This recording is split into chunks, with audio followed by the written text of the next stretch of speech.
I'm Ruby Jones, and you're listening to 7am. One of the big stories of the 2025 election campaign was the wipeout of the Australian Greens. In a stunning defeat, they lost 3 out of their 4 lower house MPs, including their leader, Adam Bandt. It left the party with big questions about why they weren't growing at a time when young people are more progressive than ever. Now, more than 6 months out from the election and under the leadership of Larissa Waters, there are signs of where the Greens want to go next. Today, Crikey columnist Rachel Withers on whether the Greens can claw back support or if they've taken the wrong message from their defeat. It's Tuesday, December 30. Rachel, thank you for speaking with me. Let's go back to the start of the year. Before the election, the Greens had their largest presence in Parliament ever, 4 MPs, 12 senators, and they were predicting even more wins. They were riding high. So what was the Greens' strategy heading into the election? Yeah, they had their eye on quite a number of seats, but 5 lower house seats specifically. It was Macnamara and Wells in Melbourne, Richmond in New South Wales, and Sturt in Perth. And so they were running these really intense ground games, different depending on the seat, but all kind of modelled on the Max Chandler-Mather strategy that he used to win Griffith, knocking on like every door. They didn't end up succeeding in any of them. None of the swings were enough to win an extra seat. And they, as we know, lost 3 of the existing 4. On the seat of Melbourne, an extraordinary result here. It's projected now that Adam Bandt has now lost that seat. The Greens got the highest vote in Melbourne, but One Nation and Liberal preferences will get Labor over the line. They were running really hard on the anti-Trump sentiment, which they thought was going to benefit them. I would say it actually ended up hurting them in the long run because people flocked back to Labor, I think. And there are a lot of areas where Labor's vote went up and the Greens went down because they wanted to go with the safer option. And you mentioned Max Chandler-Mather. He obviously lost his seat in the election and he had this reputation. Well, he was very fiery, particularly when it came to talking about housing. He was the Greens housing spokesperson. The government is trying to pull the wool over your eyes and crush your hope that they're capable of doing anything real or substantial to tackle the housing crisis. How do you think now the Greens are reflecting on his style of politicking? I think it's always up for interpretation, but the Greens do seem to have slightly internalised the interpretation that was too bolshy and obstructive. Labor was big on labelling the Greens as blockers. What absolute nonsense from the member from Melbourne. Absolute nonsense. The leader of a political party that stopped climate action the last time we were in government on this side of the House. They were pointing out in the election campaign that the Greens had voted with the Liberals on housing, things like that. And so I think there was this argument that Max Chandler-Mather had been too obstructionist. I think it's also important to remember, though, that a lot of people still did vote for the Greens and very much approved of what the Greens were doing with those balance of power Senate seats.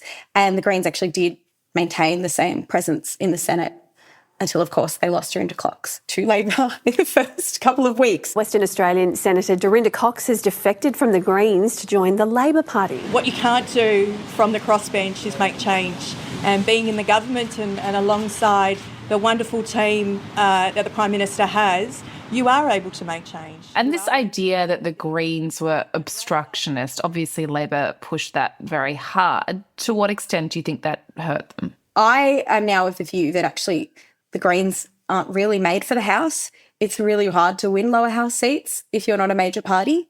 The Senate is where they hold the balance of power. It's where they get the votes. And it didn't hurt them that much in the Senate, where they actually now hold the full balance of power. The government can now pass legislation with the Greens or with the coalition, and that's it.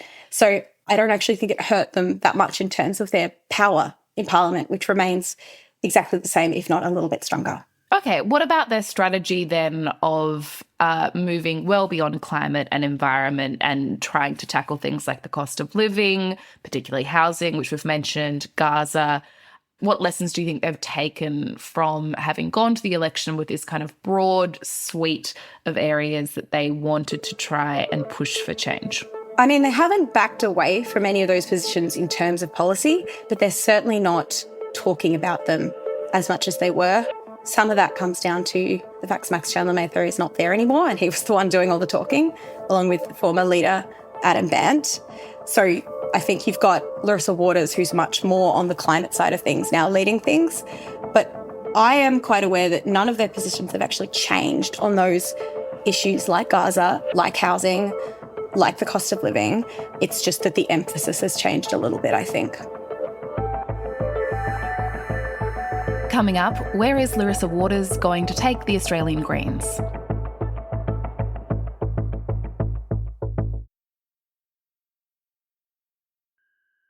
Well, let's talk a bit about Larissa Waters. So Waters has been leader since just after the election. She took over, obviously, from Adam Bandt, who'd been in the job for 5 years until losing his seat. So as you have watched her, what have you noticed about her approach? Yeah, I would say she's definitely taking a slightly more conciliatory tone towards Labor. We want the Labor Party to be bold, and we want to help them to fix the problems that people are facing. We will be firm but constructive, because this isn't about politicians. This is about the people that need our help. But she has really leaned into rhetoric about, we are here to get shit done. We are here to get things passed. I mean, she says the words get shit done. That's not me paraphrasing. She loves that phrase. She said it in some of her opening interviews. People elected us to get shit done, and that's what we intend to do. She's not disavowing what was going on before, but I think Labor is much more willing to work with her to get shit done. So it does feel like a bit of a shift. We've seen Labor and the Greens working together already on the environment legislation, which, let's remember, Sarah Hanson-Young was working perfectly nicely with former Environment Minister Tanya Plibersek on. But this time we're actually seeing success, and we're actually seeing agreements being struck, and Labor and the Greens kind of talking quite nicely about each other in public.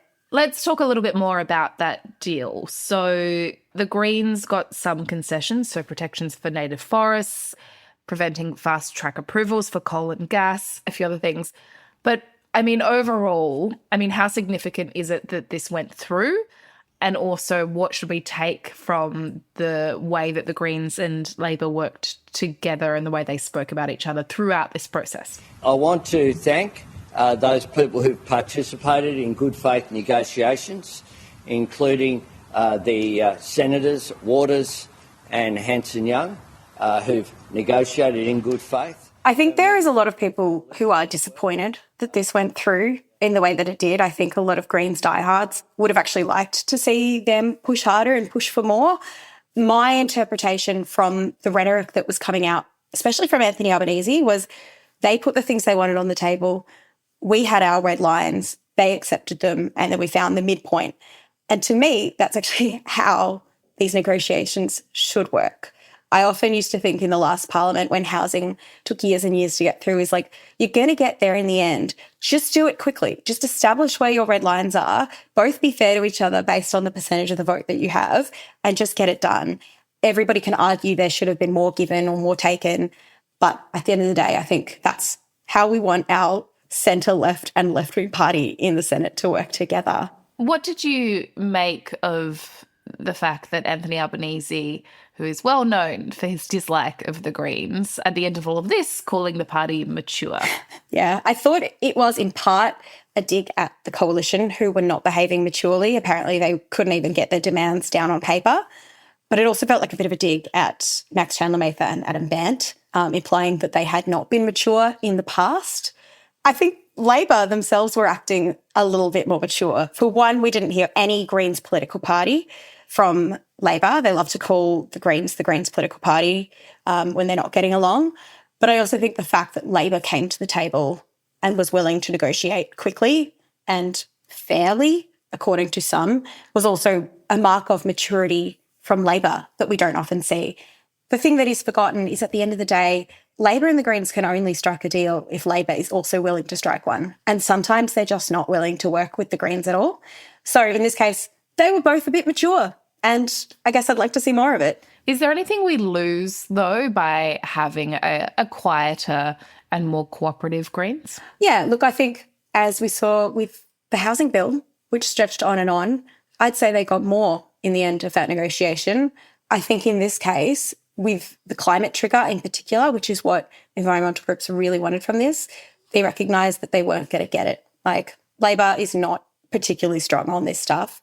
And so at the end of the day, I think they can choose to negotiate with Labor or let Labor go to the coalition and produce something much worse. And how should we be thinking about the Greens and their popularity at this moment in time? I mean, I know there were a lot of factors that led into the election result, but, you know, regardless, they're certainly less vocal. They're not growing in popularity at this moment in time, despite young people, young women in particular, becoming more progressive. Why do you think that is? Yeah, I think that they are picking up heaps and heaps of the young vote and heaps of women in particular. The gap between women and men in the Australian election study voting for the Greens was amazing. It was like 18% of women are now voting for the Greens compared to 8% of men.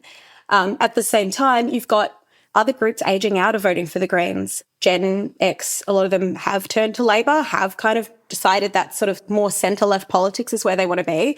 So there's churn of the generations. At the same time, yes, with the state of the world right now, the state of the climate, the state of the economy, the state of inequality, the state of housing, you would think that the Greens would be doing better than they are. You would think that this was their year to win. But I do think they are the balance of power in the Senate, and unless a third party rises up to replace them, they're going to be there for a very long time. And so I don't think it really matters if they grow that much, and especially if the coalition remains a basket case in the Senate. And so what do you think their biggest challenge is then for the rest of this term? I think trying to have an impact and trying to be recognised for anything, because at the end of the day, people vote for them if they think that they're delivering. I was thinking before this about what wins they've had this year. They have helped Labor pass things like its HECS cut, but they wanted that to go further. It was going to pass with or without them, so they just had to fall into line. Same with the super changes. They would really like Labor to go further on those changes to high superannuation balances, but Labor's walking away from it, and there doesn't seem to be anything the Greens can do when Labor are feeling cowardly. So, Rachel, we've spoken about how the Greens have become less visible on some of those big social issues, you know, things like the cost of housing, of education, the cost of living in general. Do you think that moving away from tackling bigger social issues will end up hurting them more, particularly among younger voters? I mean, I think issues like that are what is driving the younger generation to vote for them, the young people who are completely locked out of the economy and housing market we've created. And I think if another party offers similar or better solutions on those matters, things like the Victorian Socialists, they might start to see those voters move away from them. And those are the voters that are actually sticking with them right now. Rachel, thank you so much for your time. Thank you, Ruby.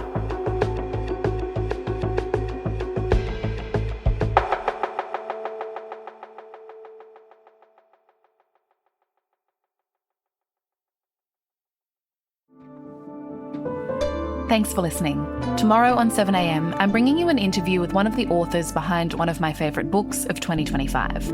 Chloe Hooper, along with her friends and colleagues Sarah Krasnostein and Helen Garner, spent much of the year reporting from the town of Morwell as the triple murder trial of Erin Patterson unfolded. These three incredible writers were drawn not just to the story, but also to trying to understand what the country's fascination with this crime says about us all. What followed is The Mushroom Tapes, Conversations on a Triple Murder, a book that wrestles with ideas about power, money, marriage and murder. My conversation with Chloe Hooper will be in your feed tomorrow. Catch you then.